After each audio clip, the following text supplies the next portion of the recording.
पंचायत चुनाव होने ही है, इस तरह निकायों के पंचायत चुनाव होने ही है और कांग्रेस कामयाब होगी। इन्होंने बहुत ही इस प्रकार से पैसा सक्रिय कर दिए इन्होंने, उनके बड़ा रिएक्शन था। टाइम पे चुनाव होना आवश्यक था। सुप्रीम कोर्ट, हाई कोर्ट और कई बार कह चुका है कि टाइम पे चुनाव हो। संविधान में संशोधन के बाद में टाइम पे चुनाव होना आवश्यक होता है। ये बिना मतलब उसको लंबा खींच रहे थे। अब कोर्ट के आदेश से मैं उम्मीद करता हूँ कि वो कराना पड़ेगा। उदयपुर फाइल्स की जो चल रही है, मेन बात देखिए ये है कि बजट जो आया था तो उपेक्षा हुई है जोधपुर की भी और पूरे संभाग मारवाड़ की। मारवाड़ के स्थिति अलग है, जैसलमेर, बाड़मेर, फलोदी, जालौर, सिरोही, जो भी स्थिति है पाली, वहाँ स्थिति आकाश के पड़ते रहे थे। कई योजना ऐसी थी जिनको लेना चाहिए हाथ में। तो ठीक है, हम लोगों ने थर्ड फेज जो है राजीव गांधी लिफ्ट का, वो स्टेट गवर्नमेंट के खर्चे पे लगभग 1400 करोड़ रुपये हमने लगा दिए। वो काम चला, वो धीमा हो गया है। अगर मैं इनके भरोसा रहता केंद्र सरकार के कि फॉरेन फंडिंग आएगी तब शुरू करेंगे, तो अभी तक वो काम शुरू नहीं हो पाता अभी तक भी। और पूरा जोधपुर जिले के गांव है, आसपास के इलाके हैं, सब जगह पानी पहुंचना है पीने के लिए। तो ये उपेक्षा कर रहे हैं। तो काम पूरे होंगे। जो हमारा जो स्पोर्ट इंस्टीट्यूट बना हुआ 80 करोड़ का बंद पड़ा है, खिलाड़ियों को उसका लाभ मिल नहीं रहा है। सुबह पब्लिक लाइब्रेरी है, बंद पड़ी है, शानदार बिल्डिंग बन गई, अच्छी अच्छी बिल्डिंग बन गई डीगाड़ी के अंदर, प्रताप नगर में, चैनपुरा वगैरह, पूटला में शानदार बिल्डिंग बड़ी है। अस्पतालों की ना डॉक्टर लगाए ना उपकरण आए वहाँ पर।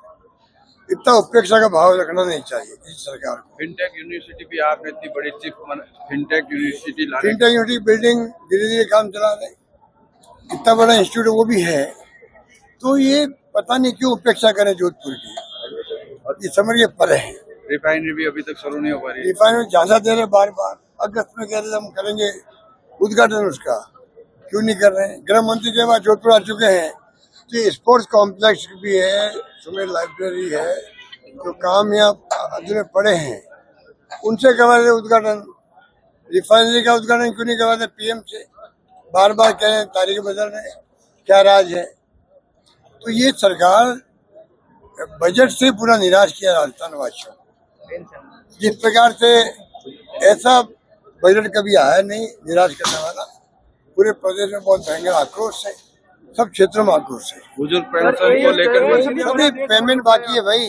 बुजुर्ग पेंशन हो, स्कॉलरशिप हो बच्चों की, मोटर ये क्या स्कूटी हो छात्रों की, तमाम विभागों के बकाया है, तो काम कर नहीं रहे। चाहे वो पीएचडी हो, इरिगेशन हो, पीडब्ल्यूडी हो, सब बकाया पड़े इनके काम।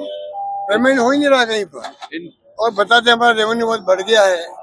रेवेन्यू हर साल बढ़ता ही बढ़ता, सतही बढ़ता है, पर वो रेवेन्यू बढ़ गया भी जा कहाँ रहा है? आप क्यों नहीं पेमेंट क्यों नहीं कर रहे हो?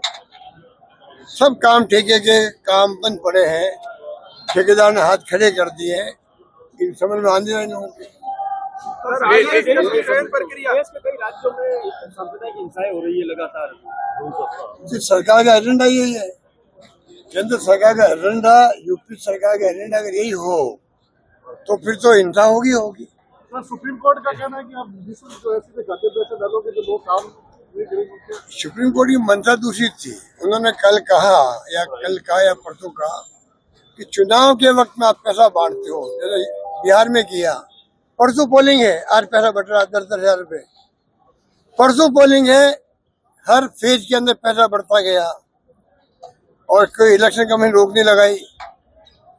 आप कल्पना कीजिए, वहाँ तमिलनाडु के अंदर एक बार वहाँ पर कुछ कपड़े वगैरह दे दिए थे वोटर्स को। टीएन सेशन थे शायद इलेक्शन कमीशन, उन्होंने 3 दिन पहले चुनाव पोस्टपोन कर दिए। यहाँ बिहार में पैसा बढ़ता गया, ये चुपचाप बैठे रहे। तो कैसे चुनाव में लोकतंत्र कायम रहेगा बताइए? ये लोकतंत्र की हत्या कर रहे लोग। अजीत पवार का सबसे बड़ा एआई का सब्जेक्ट चल रहा है अभी। एआई बहुत इम्पोर्टेंट है। आप राजस्थान वासियों को चाहिए कि उस पर पूरा इंटरेस्ट रखे अपना। वो क्रांति है पूरे दुनिया के अंदर, हम पीछे नहीं रहे। ये हम सबका प्रयास होना चाहिए, युवा पीढ़ी का भी और सभी का। क्योंकि किसान हो या मजदूर हो, उद्योग हो, कोई काम हो, या मेडिकल हो, स्वास्थ्य हो, शिक्षा हो, वो एक चमत्कार है। चमत्कार मैं बहुत यूज करता हूँ उसको, बहुत यूज करता हूँ और हर काम में यूज करता हूँ मैं।